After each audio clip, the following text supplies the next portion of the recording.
Queen Zalathra stood on the observation deck of her palace watching the small human vessel approach through the purple clouds of her home world, and her lips curved into a smile that held no warmth or kindness, because she knew these primitive creatures had no choice but to accept whatever terms she offered them. And the thought pleased her greatly, as it always did when lesser beings finally understood their place in her vast empire that stretched across 12 star systems. The Valorians were the most advanced species in this sector of the galaxy, and Zalathra was their absolute ruler, chosen by genetics and divine right to command millions of subjects who existed only to serve her will, and she had never questioned this arrangement because questioning implied doubt, and doubt was a weakness she had trained herself to crush the moment it appeared in her mind, like stamping out a small fire before it could spread. Her armor shifted and moved across her tall body, responding to her thoughts and emotions with liquid grace that made it seem alive. And in many ways it was alive because Valorian technology had long ago blurred the line between organic and mechanical, until the two became inseparable, and her armor knew her moods better than any living creature ever could. And right now it formed sharp, aggressive angles across her shoulders and arms because she was feeling particularly superior and wanted everyone to see it. Captain Linda Martinez led the human delegation, and she had spent 3 months preparing for this meeting, studying everything Earth scientists knew about Valorian culture, which was not very much because the Valorians rarely bothered to explain themselves to species they considered inferior. And Linda knew this first meeting would determine whether humanity became a respected ally or a conquered territory, and the weight of that responsibility made her stomach tight with anxiety. She refused to show. The security team accompanying the delegation consisted of only 6 guards, because bringing more would have suggested fear or aggression, and neither message was appropriate for a first contact situation. And among those 6 guards was Kevin Torres, who had barely slept during the journey because he kept imagining all the ways he might embarrass himself in front of aliens who were supposedly 8 feet tall and covered in living metal that could cut through steel. Kevin had always been shy and quiet, preferring to observe rather than participate in social situations, and his sister Emma had pushed him to apply for the diplomatic security force because she believed facing his fears would help him grow stronger. But so far the only thing that had grown was his collection of embarrassing memories, like the time he tripped during formation practice or when he called his commanding officer Mom by accident during a briefing. The human ship landed in a bay so large it could have held 20 vessels, and when the doors opened Kevin felt his breath catch in his throat because the architecture was unlike anything he had seen in training videos, with walls that seemed to breathe and floors that glowed with soft light that came from within the material itself. And he wondered if everything on this planet was alive in some way humans did not understand. Valorian guards met them at the landing bay, and these warriors stood even taller than Kevin expected, with skin that shimmered purple and silver under the strange lighting, and their armor looked organic and threatening, covered in ridges and spikes that moved slowly like the fins of deep-sea creatures, and Kevin tried to make himself smaller and less noticeable as he followed Captain Martinez through corridors that seemed to stretch forever. The throne room made Kevin feel like an insect, and he realized that was probably the intended effect, because the ceilings disappeared into artificial clouds, and the walls were decorated with conquered banners from species that had challenged Valorian supremacy and lost everything, and the floor was so polished he could see his reflection staring back at him, looking pale and terrified. When Queen Zalathra entered the room, every Valorian present dropped to their knees in perfect unity, and the sound of armor touching stone echoed through the massive space, and Kevin hesitated, unsure whether humans should kneel as well, but Captain Martinez remained standing, so he did the same, though his legs felt weak and unreliable beneath him. Zalathra was the most beautiful and terrifying being Kevin had ever seen, standing almost 9 feet tall with skin that glowed like polished amethyst, and her eyes held 3 rotating rings of color that moved independently, creating patterns that seemed to hypnotize anyone who looked directly at them, and her armor flowed around her body like liquid metal, forming a crown and cape that marked her as royalty. She spoke in a voice that filled the entire throne room without seeming loud, and Kevin realized she was using technology to amplify her words so everyone could hear her clearly, and she welcomed the humans with words that sounded polite, but carried an undercurrent of mockery, as though she was playing with small children who did not understand the game. Captain Martinez responded with careful diplomatic language, thanking the Queen for receiving them, and expressing hope for peaceful cooperation between their species, and Zalathra laughed a sound like breaking glass and said that cooperation was certainly possible as long as humans understood that cooperation meant obedience, and Earth would surrender control of its military and resources to Valorian oversight for the protection and benefit of both civilizations. Kevin watched the exchange feeling invisible among the other guards, and he was grateful for that invisibility, because it meant no one expected him to speak or act, and he could simply stand still and try not to draw attention. But then he felt something strange like pressure behind his eyes, and he looked up to find Queen Zalathra staring directly at him, with those rotating triple-ringed eyes. She studied him for a long moment that felt like hours, and Kevin wanted to look away but found himself frozen, unable to move or breathe properly,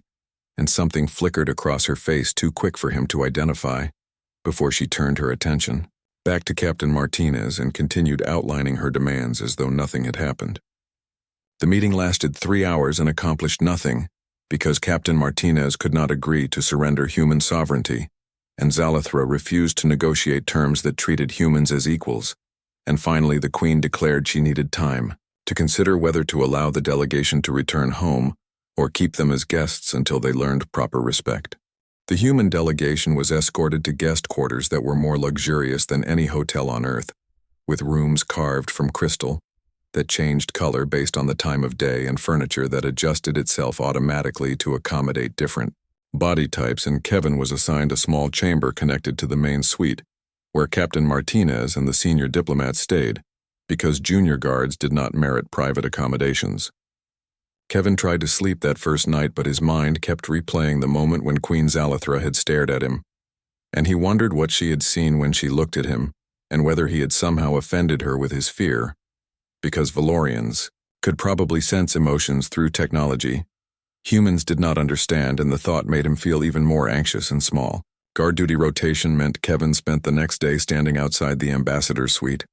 watching Valorian servants move through the corridors carrying trays of food that smelled strange and beautiful, and occasionally a noble would pass by draped in flowing robes that seemed to be made of light itself, and they never looked at him because humans were beneath their notice. Evening came and the corridors grew quieter as most of the palace staff retired to their quarters, and Kevin stood at his post trying to stay alert, despite the exhaustion that pulled at his eyes and made his shoulders ache, and he was thinking about Earth and his sister Emma, and whether he would ever see home again when he heard footsteps approaching. Queen Zalathra walked toward him alone without guards or attendants, and her armor had softened into smooth curves that made her look less threatening, though still impossibly regal, and Kevin felt panic rise in his chest, because protocol said he should challenge anyone approaching the ambassador's quarters, but his voice locked in his throat and refused to function. She stopped directly in front of him, close enough that he had to tilt his head back to meet her eyes, and those triple rings rotated slowly through shades of purple and gold, and she asked him why he trembled, and Kevin managed to stammer that he was not trembling, which was obviously a lie because his hands shook visibly at his sides. Zalathra made a sound that might have been amusement and asked his name, and when he told her, she repeated it slowly as though testing how it felt in her mouth. And then she asked why someone so clearly afraid of confrontation had become a security guard, and the question was so direct and unexpected that Kevin answered honestly without thinking. He told her about his sister Emma, who believed he needed to face his fears, and how he was not sure she was right. But he had tried anyway, because Emma was usually right about things even when he wished she was not. And Zalathra tilted her head in a gesture that seemed almost curious and said that loyalty to family was something Valorians understood even if they expressed it differently. She asked him what he thought of her empire, and Kevin knew he should say something diplomatic and safe. But the exhaustion and stress of the past days had worn down his normal filters, and he said honestly that it seemed beautiful but lonely, and Zalathra's eyes stopped rotating for just a moment before spinning faster than before. The Queen asked what made him say such a thing, and Kevin realized he had probably offended her badly, but it was too late to take the words back. So he explained quietly that everything he had seen was magnificent and perfect. But perfection often came at the cost of connection, because when someone stood so far above everyone else, they could not reach down without diminishing themselves. Zalathra was silent for a long time, and Kevin prepared himself for anger or punishment, but instead she laughed softly and said that he was either very wise or very foolish, and she had not decided which. And then she asked if he would walk with her through the gardens because she wanted to hear more of his thoughts. Kevin knew he should refuse because leaving his post violated protocol, but he also knew that refusing a direct request from the Queen would be worse, and so he followed her through corridors that twisted and turned until they emerged into a garden that took his breath away, with plants that glowed in the darkness and released scents that made him feel peaceful and alert at the same time. They walked in silence for a while, and Kevin noticed that Zalathra's armor continued to shift and change, becoming softer and more flowing with each step until it looked almost like fabric instead of metal. And he wondered if this was her way of relaxing,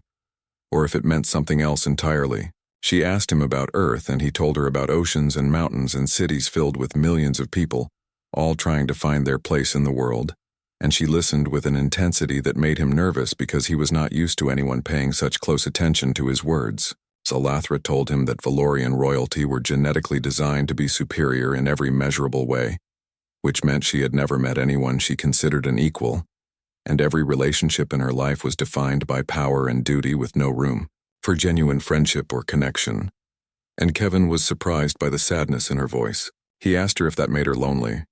and she looked at him with those rotating eyes and said that loneliness was not something queens were supposed to feel, but yes, she was lonely in ways that her subjects could never understand, because they saw only her power and perfection and never the person beneath the crown. Kevin said that being seen was sometimes frightening, because it meant being vulnerable, and Zalathra agreed and said that vulnerability was considered weakness among her people, and weakness was not tolerated in those who ruled, and so she had learned to hide every soft feeling behind walls of arrogance and control. They talked until the artificial sun began to rise over the garden, and Zalathra seemed surprised by how quickly the time had passed, and she told Kevin he should return to his post before anyone noticed his absence, and he agreed, but as he turned to leave, she called his name and thanked him for his honesty. Over the following days, Queen Zalathra found reasons to walk past wherever Kevin was stationed, and each time she would stop and ask him questions about human customs and culture. And at first he could barely string 2 words together without stammering, but gradually he began to relax because, unlike everyone else who looked at him with pity or frustration, she seemed genuinely interested in what he had to say. She asked him about human music, and he tried to explain different genres and styles and how some music made people want to dance, while other music made them want to sit quietly and think. And she said that Valorians had something similar, though. Their music was based on mathematical harmonies that human ears probably could not detect properly. Kevin asked if she would play some Valorian music for him, and she seemed surprised by the request because apparently no one ever asked her to share things she enjoyed, and she brought him to a private room where sound could be shaped and controlled, and played him a composition that felt like standing in the center of a storm, while simultaneously being perfectly safe. He told her it was beautiful, and she asked if he was just being polite, and he said no, he meant it, even though he could not understand all the complexity. He could feel the emotion behind it, and that was enough. And her armor shifted into softer patterns that he was beginning to recognize as pleasure or contentment. The negotiations between Captain Martinez and the Valorian Council continued to go nowhere because neither side would compromise on the fundamental issue of sovereignty, and tensions were rising among both the human delegation and the Valorian nobles who thought their queen was wasting time on creatures who should simply be conquered and absorbed into the empire. Kevin heard the other guards talking about how they might never get home, and some of them were angry while others were scared, and he understood both reactions, but he found himself thinking less about Earth and more about the strange friendship developing between him and an alien queen who ruled billions of subjects but seemed to have no real friends. One evening, Zalathra invited him to her private chambers, and Kevin knew this was inappropriate by both human and Valorian standards, but he went anyway because he was curious, and also because refusing her felt impossible. And when he arrived, she was standing by a window looking out at her capital city spread below like a field of glowing jewels. She told him she had been thinking about what he said about loneliness and perfection, and she had realized he was right, and that frightened her because acknowledging weakness was dangerous for someone in her position. And Kevin asked why she was telling him this, and she said she did not know,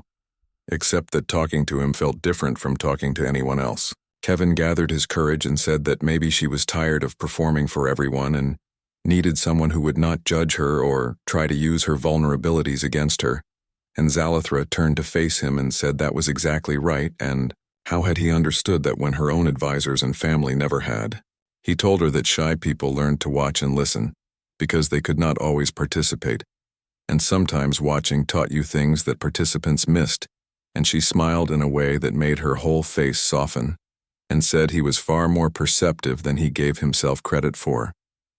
Zalathra showed him how her armor worked, explaining that it was connected directly to her nervous system, and reflected her emotional state, and she demonstrated by thinking of different emotions and watching the armor respond, forming spikes when she felt aggressive and smooth curves when she felt peaceful, and Kevin was amazed by how fluid and responsive it was. She asked if he wanted to touch it, and he hesitated because touching a queen seemed like something that could get him executed, but she took his hand and placed it against her shoulder, and the armor felt warm and alive under his fingers, and it rippled at his touch like water disturbed by a stone. Kevin asked if she could feel his touch through the armor, and she said yes. She could feel everything, and the armor amplified sensations, both pleasant and unpleasant, which was why Valorians were careful about physical contact, and he pulled his hand back quickly, apologizing. But she told him not to apologize because his touch had been gentle and curious, not threatening or demanding. They sat together on cushions she had ordered from the human ship, because she wanted to understand why humans found soft furniture so appealing, and Kevin had to admit it was strange seeing a powerful alien queen sitting cross-legged on pillows, like a college student, but it also made her seem more real and less like an untouchable deity. Zalathra asked him about human relationships and romance, and Kevin felt his face grow hot because he had very little experience with either. But he tried to explain how humans chose partners based on attraction and compatibility, and how love was supposed to make people feel complete and understood, and she listened with those rotating eyes fixed on his face. She told him that Valorian royalty typically reproduced through genetic combination without physical intimacy,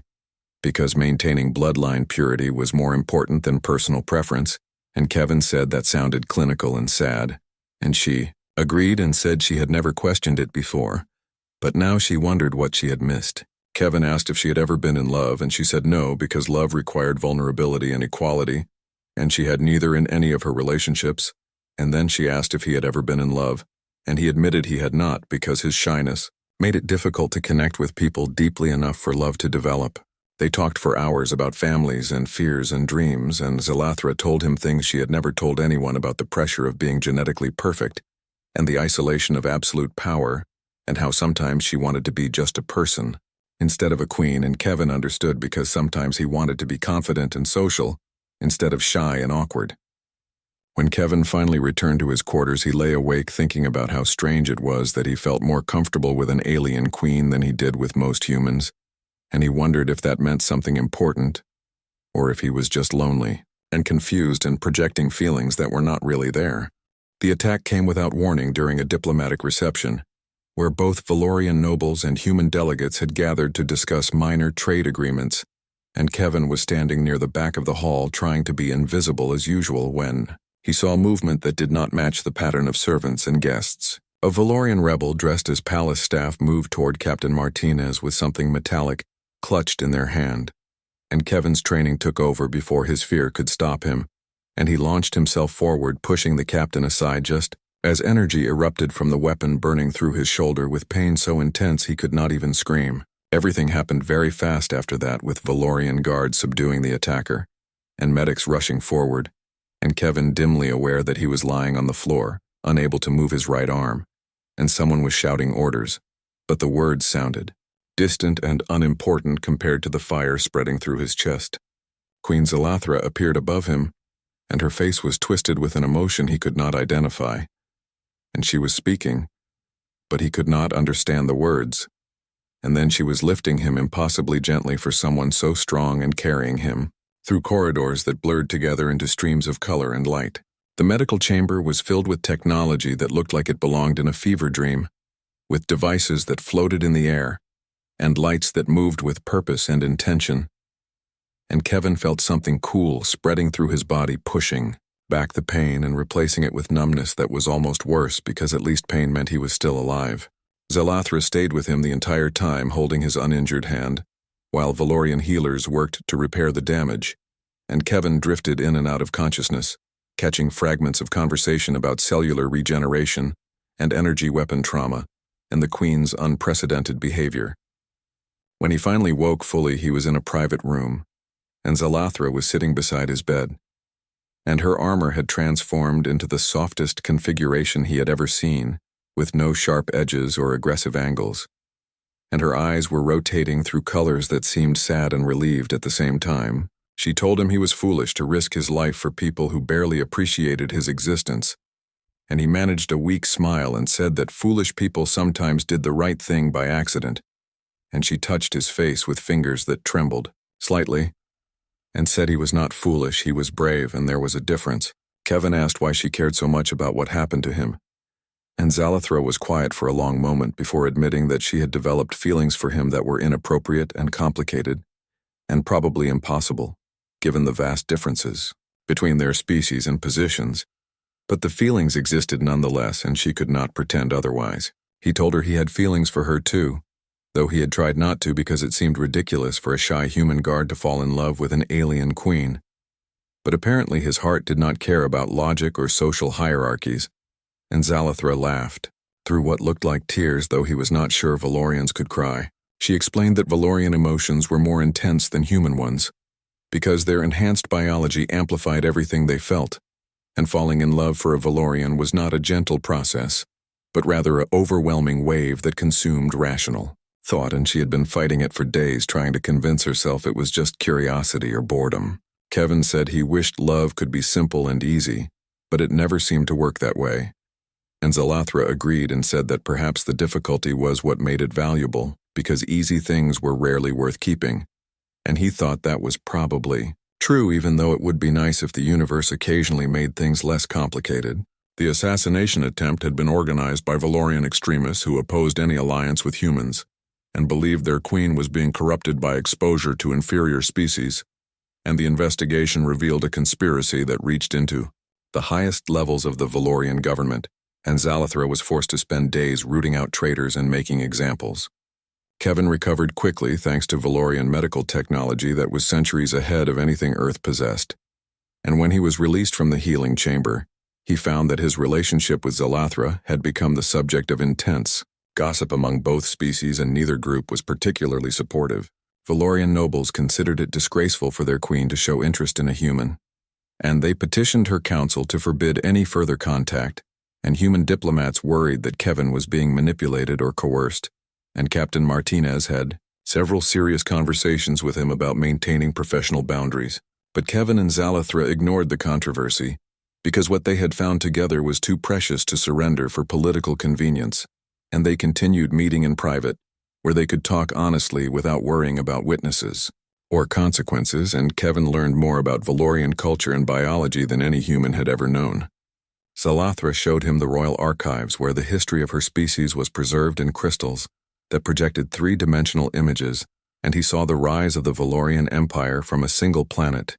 to a galactic power, and understood better why her people were so proud and also so isolated. She taught him about Valorian reproduction, which involved the exchange of genetic material through direct neural connection that required complete trust and emotional intimacy, and she explained that most Valorians never experienced this because they reproduced through clinical combination in laboratories where emotions could not complicate the process. Kevin asked if she had ever wanted to reproduce the natural way, and she admitted she had wondered about it, but never met anyone she trusted enough for such vulnerability, and he said maybe someday she would find someone worthy of that trust, and she looked at him with an expression he could not quite read. They discovered that human furniture, particularly sofas, had become Zalathra's favorite thing, because she could curl up on soft cushions in a way that Valorian formal seating never allowed, and Kevin found it endlessly amusing that a queen who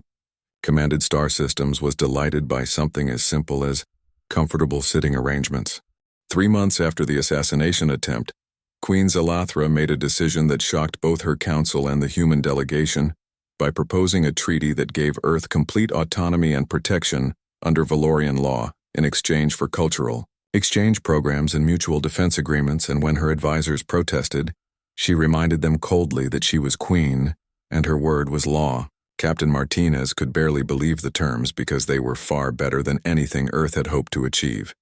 and she asked Zalathra directly what had changed, and the queen smiled and said that sometimes understanding came from unexpected sources, and she had learned that conquest was easy, but genuine alliance was rare and valuable. The real shock came when Zalathra announced she was taking Kevin Torres as her official consort, which in Valorian culture meant he would share her throne and her life as an equal partner. And the declaration caused chaos in the palace, with nobles demanding audiences and human diplomats asking for emergency meetings. Kevin stood beside Zalathra during the announcement, trying not to panic as hundreds of Valorian eyes stared at him with expressions ranging from disbelief to outrage, and his instinct was to run and hide.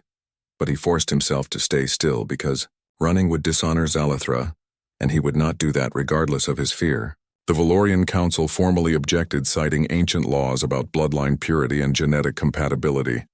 And Zalathra listened to their arguments with patience she clearly did not feel, and when they finished, she stood and her armor formed sharp, aggressive angles that made her look like a weapon. And she told them that anyone who wished to challenge her decision could face her in ritual combat. No one accepted the challenge because Zalathra was not only queen by birthright, but also the most skilled warrior in the empire, and challenging her meant certain death, and so the council was forced to accept her choice, even though they made their displeasure clear through 1,000 small acts of disrespect toward Kevin. Captain Martinez pulled Kevin aside and asked him seriously if this was what he wanted, or if he felt pressured by the situation,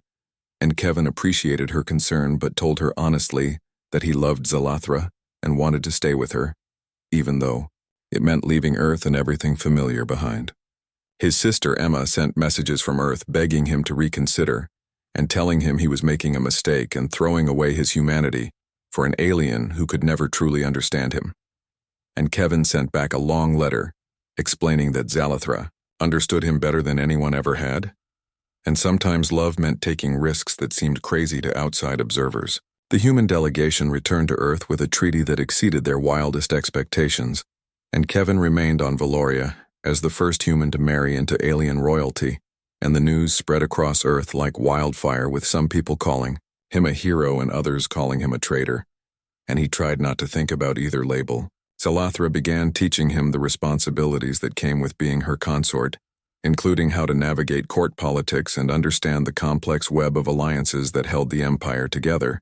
and Kevin was surprised to discover he had a talent for diplomacy because his habit of listening carefully before speaking made people feel heard and respected. He introduced Zalathra to more human comforts beyond sofas, including mystery novels, which fascinated her because Valorians did not write fiction, considering it a waste of mental resources, and coffee, which she declared was the best thing humans had ever created and ordered imported in massive quantities. They established a routine where mornings were for official duties but evenings belonged to them alone, and they would sit together on the sofa. Zalathra loved reading or watching entertainment from both their cultures, and sometimes just talking about nothing important while her armor cycled through peaceful colors. Kevin learned that Valorian intimacy was more complex than human romance because it involved not just physical connection, but neural linking where minds touched and shared experiences directly. And Zalathra warned him that if they ever chose to bond that way, he would feel everything she felt, including the weight of ruling an empire. He told her he was not afraid of her feelings, only of disappointing her, and she said that was impossible because he had already given her something she never thought she would have, which was the freedom to be vulnerable and imperfect with someone who would not use those weaknesses against her. Years passed and Kevin grew into his role as consort, surprising everyone, including himself, by becoming an effective diplomat and advisor, and his gentle approach to problem-solving complemented Zalathra's more aggressive style, and together they reformed many of the Empire's harsher policies. The Valorian nobles gradually accepted him, not because they approved, but because he proved himself useful and intelligent, and because Zalathra's happiness had made her a better ruler, less driven by pride, and more interested in sustainable governance. And even those who disliked him personally could not deny the positive changes. Earth and Valoria developed a genuine partnership with humans, bringing creativity and adaptability, while Valorians provided advanced technology and protection, and the cultural exchange programs created a generation of humans and Valorians who grew up understanding each other as allies rather than potential enemies. Kevin sometimes missed Earth and his sister and the simple life he had lived before becoming a consort, but when Zalathra smiled at him, or fell asleep on their sofa with her head on his shoulder, he knew he had made the right choice. Because love was not about staying comfortable, it was about growing toward someone else even when that growth was difficult. Salathra told him once that he had taught her the difference between being feared and being respected, and between commanding obedience and earning loyalty. And she was grateful for those lessons, even though they had required her to admit she did not know everything, and Kevin said that admitting ignorance was the first step toward wisdom. When asked by reporters how an arrogant alien queen fell in love with a shy human guard, Kevin would smile and say that sometimes the strongest armor protects the softest heart, and Zalathra would add that sometimes the quietest voice speaks the deepest truth, and together they proved that love could bridge any divide if both people were brave enough to be vulnerable.